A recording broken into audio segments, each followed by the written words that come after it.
Hello అందరికీ welcome back to Dolly dumplings. ఇవాళ recipe వచ్చేసి పచ్చి రొయ్యలు ములక్కాడ కర్రీని ఎలా చేసుకోవాలో ప్రాసెస్ చూసేద్దాము. టేస్ట్ చాలా బాగుంటుందండి. ఇది వేడి వేడి రైస్తో తింటే ఎంత రైస్ తింటున్నామో కూడా తెలియదు, అంత తినేస్తాము. టేస్ట్ కూడా చాలా బాగుంటుంది. ఇప్పుడు ఈ కర్రీని ఎలా చేసుకోవాలో ప్రాసెస్ చూసేద్దాము. దీనికోసం ముందుగా నేను ఇక్కడ ఒక 1/2 kg రొయ్యలు తీసుకొని శుభ్రంగా క్లీన్ చేసుకొని ఈ రొయ్యల్ని ఉప్పు పసుపు అలాగే 1 టేబుల్ స్పూన్ నూనె వేసుకొని వాటర్ ఏమి యాడ్ చేయకుండా మూత పెట్టి ఉడికించి తీసుకొని పక్కన పెట్టుకున్నానండి. ఇప్పుడు స్టవ్ ఆన్ చేసుకొని కడాయి పెట్టుకొని ఇందులో 3 టేబుల్ స్పూన్ల వరకు ఆయిల్ వేసుకోవాలి. ఆయిల్ వేడిన తర్వాత 2 ములక్కాలని శుభ్రంగా క్లీన్ చేసుకొని మీడియం సైజ్ ముక్కలుగా కట్ చేసి వేసుకొని మంటని హై ఫ్లేమ్లో ఉంచి ఒక 3 నిమిషాల పాటు కలుపుతూ వేయించుకోవాలి. ఇలా వేయించి కర్రీ చేసుకోవడం వల్ల మునక్కాయ ముక్కలకి మంచి టేస్ట్ అలాగే కర్రీకి కూడా మంచి ఫ్లేవర్ యాడ్ అవుతుంది. చూడండి, ఒక 3 నిమిషాలకి ఇలా వేగిన ఈ మునక్కాయ ముక్కల్ని ఒక ప్లేట్లో తీసుకొని పక్కకు పెట్టుకోవాలి.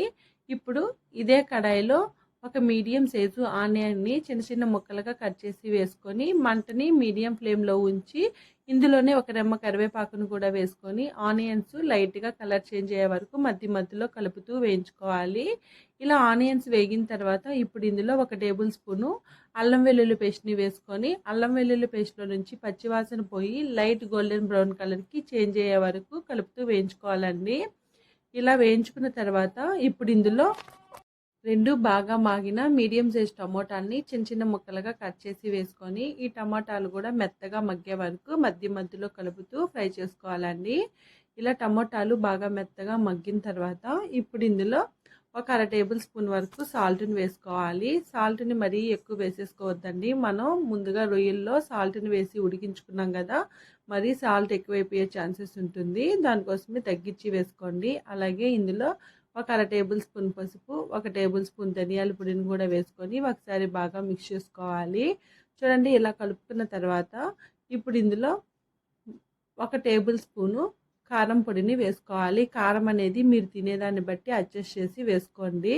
ఇలా కారాన్ని కూడా ఒకసారి బాగా ఈ మసాలాలో కలిసేలాగా కలుపుకొని మనం ముందుగా వేయించి పెట్టుకున్న ములక్కాడ ముక్కలను కూడా వేసుకొని ఒక 2 నిమిషాల పాటు కలుపుతూ వేయించుకోవాలి. మంటని లో ఫ్లేమ్లో ఉంచి వేయించుకోండి, లేదంటే మసాలా అనేది మాడిపోయే ఛాన్సెస్ ఉంటుంది. ఇలా బాగా వేపుకున్న తర్వాత ఇప్పుడు ఇందులో ఒక పెద్ద సైజు గ్లాస్ నిండా వాటర్ని యాడ్ చేసుకొని ఈ మసాలా అంతా కలిసేలాగా బాగా మిక్స్ చేసుకోవాలి.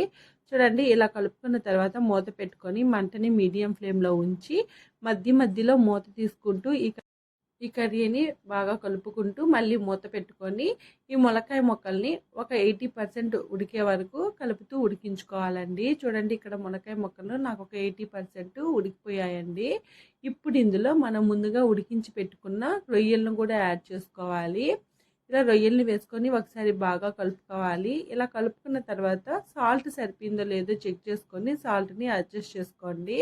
ఇప్పుడు ఇందులో 1 టేబుల్ స్పూను గరం మసాలా అలాగే ఒక 1/2 టేబుల్ స్పూను మిరియాల పొడిని వేసుకొని ఒకసారి బాగా కలుపుకోవాలి. ఇలా కలుపుకొని మూత పెట్టుకొని మంటని మీడియం ఫ్లేమ్లో ఉంచి కర్రీ కాస్త చిక్కబడే వరకు ఉడికించుకోవాలండి. అలాగే సాల్ట్ని ఒకసారి చెక్ చేసుకొని సాల్ట్ని కూడా అడ్జస్ట్ చేసుకోవాలి. చూడండి, కర్రీ ఈ కన్సిస్టెన్సీలో ఉండేలాగా చూసుకోవాలండి, లేదంటే కర్రీ మరీ పలచగా ఉన్న టేస్ట్ బాగోదు. అలాగే మరీ చిక్కగా అయిపోయినా కానీ కర్రీ కన్సిస్టెన్సీ చల్లారిన తర్వాత మరీ గట్టిగా అయిపోతుంది. ఇప్పుడు ఇందులో సన్నగా కట్ చేసుకున్న కొత్తిమీరని స్ప్రింకిల్ చేసుకొని ఒకసారి బాగా కలుపుకొని స్టవ్ ఆఫ్ చేసేసుకోవడమేనండి. దీన్ని ఇంకా సర్వింగ్ బౌల్లో తీసుకొని వేడి వేడి రైస్లో సర్వ్ చేసుకుంటే టేస్ట్ చాలా బాగుంటుంది. అలాగే చపాతీలోకి కూడా ఈ కర్రీ బాగుంటుందండి. చూసారు కదా, పచ్చి రొయ్యలు ములక్కాడ కర్రీని ఎలా చేసుకోవాలో ప్రాసెస్ ఏందో. ఈ వీడియో మీకు నచ్చితే లైక్ చేయండి, షేర్ చేయండి, కామెంట్ చేయండి. అలాగే ఈ రెసిపీ మీరు ట్రై చేస్తే ఎలా కుదిరిందో కామెంట్ చేసేయండి. Thank you.